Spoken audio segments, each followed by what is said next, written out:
নমস্কাৰ তোমালোক সকলোকে লাৰ্ণ আপ চেনেলটোৰে আদৰণি জনাইছোঁ। তো আজি আমি ডিব্ৰুগড় ইউনিভাৰ্চিটি মাষ্টাৰ্ছ এডমিশ্যনৰ ওপৰত ডিছকাছ কৰিম। তো ইতিমধ্যে ডিব্ৰুগড় ইউনিভাৰ্চিটিয়ে তেওঁলোকৰ মাষ্টাৰ্ছৰ যিটো এণ্ট্ৰেন্স এক্সামিনেশ্যন হয় তাৰ নটিফিকেশ্যনটো পাব্লিছ কৰিছে। তো সেই গোটেইখিনি বস্তুৱে আজি ভিডিঅ'টোত তোমালোকক মই প্ৰভাইড কৰিম।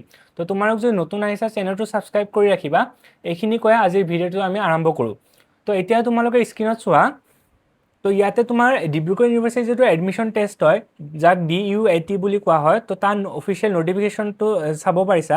তো তোমালোকৰ ইয়াতে প্ৰথমতে দিয়া আছে যে যিসকলে লেটাৰ এণ্ট্ৰি ল'ব বিচাৰিছা 4th ইয়াৰত, মানে যিসকল NAP বেটছৰ হয়, যিসকলে মানে 3 ইয়াৰ্ছটো কমপ্লিট কৰিছা, তো তেওঁলোকেও মানে এই এণ্ট্ৰেন্স এক্সামিনেশ্যন দিব লাগিব। বা যিসকলে মানে কি 2 ইয়াৰ্ছ মাষ্টাৰ্ছ প্ৰগ্ৰেমত এনৰল হ'ব বিচাৰিছা, তো তাহাঁতেও মানে কি এই এণ্ট্ৰেন্স এক্সামিনেশ্যনটো দি কিনেহে ডিব্ৰুগড় ইউনিভাৰ্চিটিত মাষ্টাৰ্ছৰ এডমিশ্যন ল'ব পাৰিব। দেন নেক্সট ইয়াতে কি প্ৰগ্ৰেম এণ্ড ছাবজেক্ট দিয়া আছে। দেন তাৰ ইলিজিবিলিটি ক্ৰাইটেৰিয়াসমূহ ইয়াতে মেনশ্যন আছে। তো ইয়াতে তুমি চোৱা যে লেটাৰ এণ্ট্ৰি যিসকল ল'ব বিচাৰিছে 4th ইয়াৰত, তো তেওঁলোকৰ ছাবজেক্ট কি হ'ব, মানে কি ছাবজেক্টত তেওঁলোকে লেটাৰ এণ্ট্ৰি ল'ব পাৰিব। Anthropology, Assamese, economics, education, English, তো এনেকৈ গোটেইখিনি ছাবজেক্ট তোমালোকে স্ক্ৰীনত চাব পাৰিছা। আৰু তাৰ এলিজিবিলিটি ক্ৰাইটেৰিয়াটো কি হয় যে তোমালোকে NAP বেটছৰ আণ্ডাৰত যিসকল পঢ়ি আছা মানে 6 ছেমিষ্টাৰটো কমপ্লিট কৰিব লাগিব। কমপ্লিট মানে তোমাৰ কোনো পেপাৰতে তোমাৰ বেক থাকিব নালাগিব, মানে অল কোৰ্চ তুমি পাছ কৰিব লাগিব। তেতিয়াহ'লে তুমি এই এণ্ট্ৰেন্স এক্সামিনেশ্যনৰ বাবে এলিজিবল হ'বা। নেক্সট ইয়াতে তুমি MA কোৰ্চসমূহ ইয়াতে চাব পাৰিছা। এন্থ্ৰপলজি, আছামিছ, বড়ো, ইকনমিক্স, তেনেকৈ গোটেইখিনি ছাবজেক্ট ইয়াতে মেনশ্যন আছে। আৰু তাৰ ছাইডত ইয়াতে এলিজিবিলিটি ক্ৰাইটেৰিয়া দিয়া আছে যে তোমাৰ যদি মেজৰ আৰু হৰ্নাৰ্ছ লৈ কিনে তুমি পঢ়িছা সেই ছাবজেক্টটোত, দেন তোমাৰ 45% বা তাৰ ইকুইভেলেণ্ট গ্ৰেড পইণ্ট হ'লে তুমি এলিজিবল হ'বা। আৰু যদি তুমি এজ মাইনৰ হিচাপে তুমি জেনেৰেল ডিগ্ৰী কৰিছা সেই ছাবজেক্টটোৰ ওপৰত, দেন তুমি অভাৰঅল তুমি 50% লাগিব সেই ছাবজেক্টটোত, এণ্ড তোমাৰ 45% লাগিব যিটো তোমাৰ অভাৰঅল গ্ৰেজুৱেশ্যনৰ পাৰ্চেণ্টেজ হয়। তো ইয়াতে নেক্সট ইয়াতে চিমিলাৰলি ইয়াতে MSc কোৰ্চসমূহ ইয়াতে দিয়া আছে। তো তাৰ এলিজিবিলিটিও ইয়াতে তোমালোকে দেখা পাই আছা। তাৰ তলত ইয়াতে তোমাৰ MCom, then MSc in biotechnology, bioinformatics, then MA in mass communication, MA in women's studies, সেই গোটেইখিনি বস্তু ইয়াতে লিখা আছে। তাৰপিছত ইয়াতে MAd কোৰ্চতো যদি এডমিশ্যন ল'ব বিচাৰিছা তেতিয়াও তুমি এই এণ্ট্ৰেন্স এক্সামিনেশ্যনৰ থ্ৰু দিয়ে এডমিশ্যন ল'ব লাগিব। তো MAd কোৰ্চৰ ইয়াতে এলিজিবিলিটি কি হয়, তোমাৰ 50% বা ইকুইভেলেণ্ট লাগিব। কি ডিগ্ৰীত লাগিব, তোমাৰ হয়তো BEd ডিগ্ৰী কৰিছা তুমি, দেন নাইবা BA BEd কৰিছা বা BSc BEd কৰিছা, তেতিয়া তুমি এই এণ্ট্ৰেন্স এক্সামিনেশ্যনৰ বাবে এলিজিবল হয়।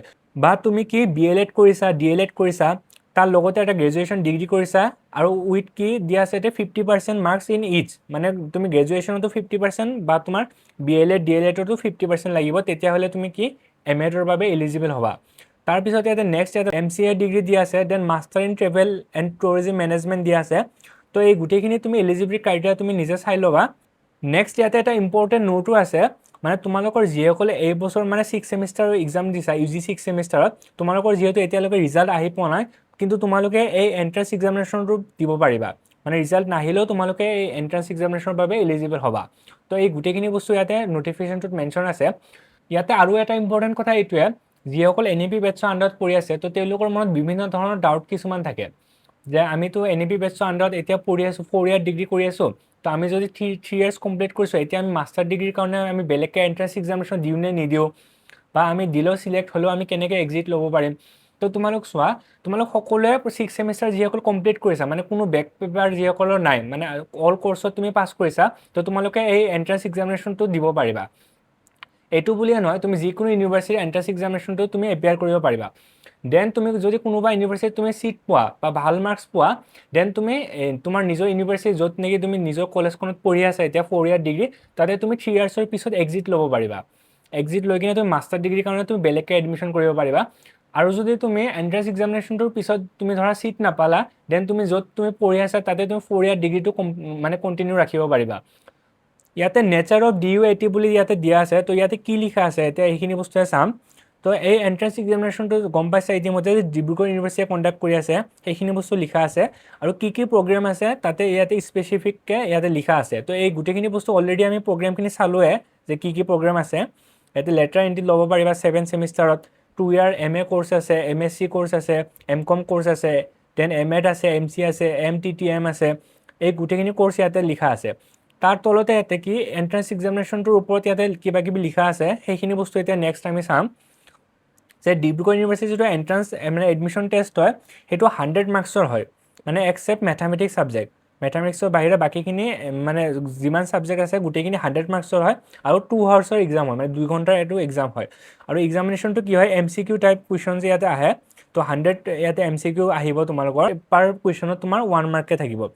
আৰু কুৱেশ্যন পেপাৰটো তোমাৰ ইংলিছত আহিব, মানে এক্সক্লুডিং লেংগুৱেজ পেপাৰ। আৰু যিটো ৰং এনচাৰৰ বাবে 0.2 মাৰ্কছ তোমাৰ নেগেটিভ মাৰ্কিঙো ইয়াতে থাকিব। আৰু মেথামেটিক্সৰ বাবে ইয়াতে দিয়া আছে 2 আৱাৰ্ছৰে এক্সামিনেশ্যন হয়, কিন্তু 75টা কুৱেশ্যন আহিব। আৰু পাৰ কুৱেশ্যন তোমাৰ কি 2 মাৰ্কছ মানে কেৰি কৰিব, আৰু যিটো নেগেটিভ মাৰ্কিং হয় এইটো 0.5 হয়। তো এইখিনি গোটেইখিনি বস্তু ইয়াতে লিখা আছে, তো তোমালোকে এইখিনি বস্তু তোমালোকে চাই ল'বা। তাৰপিছত নেক্সট ইয়াতে কি অফিচিয়েল ৱেবছাইটটো দিয়া আছে, মানে Dibrugarh university admission test related যিখিনি তোমালোকে ইনফৰমেশ্যন আছে, সেই গোটেইখিনি ইনফৰমেশ্যন তুমি ডিব্ৰুগড় ইউনিভাৰ্চিটি অফিচিয়েল ৱেবছাইটতে লাভ কৰিবা। নেক্সট ইয়াতে টেষ্টৰ ভেনিউ দিয়া আছে, মানে 11 চেণ্টাৰ ইয়াতে দিয়া আছে। তো কি চেণ্টাৰ হয়, ডিব্ৰুগড় ইউনিভাৰ্চিটিত এণ্ট্ৰেন্স এক্সামিনেশ্যনটো হ'ব, then Tinsukia college, Sivasagar commerce college, সেই গোটেইখিনি বস্তু তোমালোকে ইয়াতে স্ক্ৰীনত চাব পাৰিছা। দেন নেক্সট আমি ইয়াতে চাম যে নেক্সট পেজত ইয়াত ছাবজেক্টখিনি দিয়া আছে, আৰু তাৰ ছাইডত ইয়াতে ছাবজেক্ট কোডসমূহ ইয়াতে লিখা আছে, এইখিনি তোমালোকে স্ক্ৰীনত চাব পাৰিছা। দেন যিটো শিডিউল হয়, মানে ডিব্ৰুগড় ইউনিভাৰ্চিটি এডমিশ্যন টেষ্টৰ যিটো শিডিউল, মানে অনলাইন ফৰ্ম তোমাৰ 7 মে'ৰ পৰা ষ্টাৰ্ট হ'ব, আৰু তোমাৰ লাষ্ট ডেট হয় 28 মে', মানে টিল 11:55 মানে PM লৈকে তোমালোকে এপ্লাইটো কৰিব পাৰিবা। তো তোমালোকৰ এই গোটেইখিনি যিটো PDFটো হয়, সেইটো মই ভিডিঅ'টো ডেছক্ৰিপশ্যনত প্ৰভাইড কৰি দিম, তো তাতে গৈ কিনে তোমালোকে চাব পাৰিবা। আৰু তাৰ লগতে ডিব্ৰুগড় ইউনিভাৰ্চিটিৰ অফিচিয়েল ৱেবছাইটৰ লিংকটো মই প্ৰভাইড কৰি দিম, তো তাতে তোমালোকে ফাৰ্ডাৰ যিখিনি ইনফৰমেশ্যন আছে সেইখিনি লাভ কৰিবা। আৰু মই চেনেলটোৰ মাধ্যমেৰে তোমালোকক কেনেকৈ এপ্লাই কৰিব লাগে সেই গোটেইখিনি বস্তু মই পিছলৈ আগন্তুক ভিডিঅ'বোৰ বনাই কিনে মই তোমালোকক প্ৰভাইড কৰিম। তো এতিয়া নেক্সট আৰু ইয়াতে কি দিয়া আছে, ডে ৱাইজ আৰু ছাবজেক্ট ৱাইজ ইয়াতে শিডিউলটো দিয়া আছে DUATৰ। মানে ডে 1 মানে 29 জুনত তোমালোকৰ ফাৰ্ষ্ট এক্সামিনেশ্যনটো হ'ব। আৰু ইয়াতে ছাবজেক্টখিনি দিয়া আছে যে শিফ্ট 1 হ'ব, মানে শিফ্ট 1ত কি ছাবজেক্ট আছে, anthropology, applied geology, chemistry, education, English, history আৰু মেথামেটিক্স। এইকেইটা পেপাৰত তোমাৰ ডে 1ত মানে শিফ্ট 1ত তোমালোকৰ এই এক্সামিনেশ্যনটো হ'ব, আৰু এক্সামিনেশ্যন টাইমটো দিয়া আছে 10 AM to 12 PM। দেন তোমাৰ ডে 1ত তোমাৰ শিফ্ট 2 হ'ব, যিটো তোমাৰ ইভিনিং শিফ্ট হয়, যিটো তোমাৰ 1:30 PM to 3:30 PM লৈকে এক্সাম হ'ব। আৰু তোমাৰ তাৰ পেপাৰ্ছখিনি ইয়াতে দিয়া আছে, এছামিছ, বড়ো, বায়'টেকনলজি এণ্ড বায়' ইনফৰ্মেটিক্স, ফিল'চফি, পল চায়েন্স, দেন MTTM। তো এই গোটেইখিনি বস্তু ইয়াতে তোমালোকে স্ক্ৰীনত চাব পাৰিছা। ঠিক তেনেদৰে তোমাৰ ডে 2 হ'ব, ডে 2 তোমাৰ দুটা শিফ্ট থাকিব, শিফ্ট 3 আৰু শিফ্ট 4 হয়। তো তাতে ছাবজেক্টখিনিও ইয়াতে দিয়া আছে। দেন তোমাৰ ৰিজাল্ট ডিক্লেৰেশ্যনটো তোমাৰ বাই 15 জুলাই, মানে 15 জুলাইৰ আগত তোমালোকৰ ৰিজাল্টটো ডিক্লেয়াৰ হ'ব। দেন নেক্সট ইয়াতে দিয়া আছে যে how to apply for DUAT 2026। তো এজন কেণ্ডিডেটে ইয়াতে লিখা আছে যে মেক্সিমাম 4 পেপাৰ্ছ এপিয়াৰ কৰিব পাৰিব, মানে তুমি টোটেল 4টা পেপাৰ তুমি মেক্সিমাম এক্সামিনেশ্যনটো তুমি দিব পাৰিবা। আৰু ইয়াতে এইটো লিখা আছে যে তোমাৰ এটা শিফ্টত তুমি মেক্সিমাম এটা পেপাৰহে দিব পাৰিবা, মানে ইয়াতে তোমাৰ 4টা শিফ্ট আছে, শিফ্ট 1, শিফ্ট 2 কৰি তোমাৰ 4টা শিফ্ট আছে, আৰু 4টা শিফ্টৰ তোমাৰ বেলেগ বেলেগ পেপাৰ্ছৰ ইয়াতে এক্সামিনেশ্যন হ'ব। সেইকাৰণে কৈছোঁ যে প্ৰত্যেকটো শিফ্টৰ তুমি এটাকে পেপাৰ তুমি দিব পাৰিবা মেক্সিমাম, আৰু তুমি বিচাৰিলে তুমি এটা পেপাৰো দিব পাৰিবা, দুটাও দিব পাৰিবা, ঠিক তেনেকৈ তুমি মেক্সিমাম তুমি 4টা দিব পাৰিবা, আৰু মিনিমাম তুমি যিকোনো এটা পেপাৰ তুমি এপিয়াৰ কৰিব পাৰিবা। দেন নেক্সট ইয়াতে এপ্লিকেশ্যনটো অনলাইন মাধ্যমেৰে তোমাৰ হ'ব, কোনো ধৰণৰ অফলাইন ৰেজিষ্ট্ৰেশ্যন ইয়াতে নহয়। আৰু এপ্লিকেশ্যন বিগিন হ'ব তোমাৰ কি 7 মে'ৰ পৰা ষ্টাৰ্ট হ'ব ৰেজিষ্ট্ৰেশ্যন, আৰু 28 মে' 11:55 লৈকে তোমাৰ ৰেজিষ্ট্ৰেশ্যনটো চলি থাকিব। সেই গোটেইখিনি বস্তু ইয়াতে লিখা আছে। দেন নেক্সট ইয়াতে তোমাৰ কি এক্সামিনেশ্যন ৰিলেটেড কিছুমান ইনফৰমেশ্যন ইয়াতে প্ৰভাইড কৰা হৈছে। তো সেইখিনি বস্তু তুমি স্ক্ৰীনশ্বট মাৰি ল'বা, বা PDFটো মই ভিডিঅ'টো ডেছক্ৰিপশ্যনত প্ৰভাইড কৰি দিম, তাতে গৈ কিনে তোমালোকে নিজে সেইখিনি বস্তু চাই ল'বা। দেন ইয়াতে ইম্পৰ্টেণ্ট নোট বুলি ইয়াতে লিখা আছে।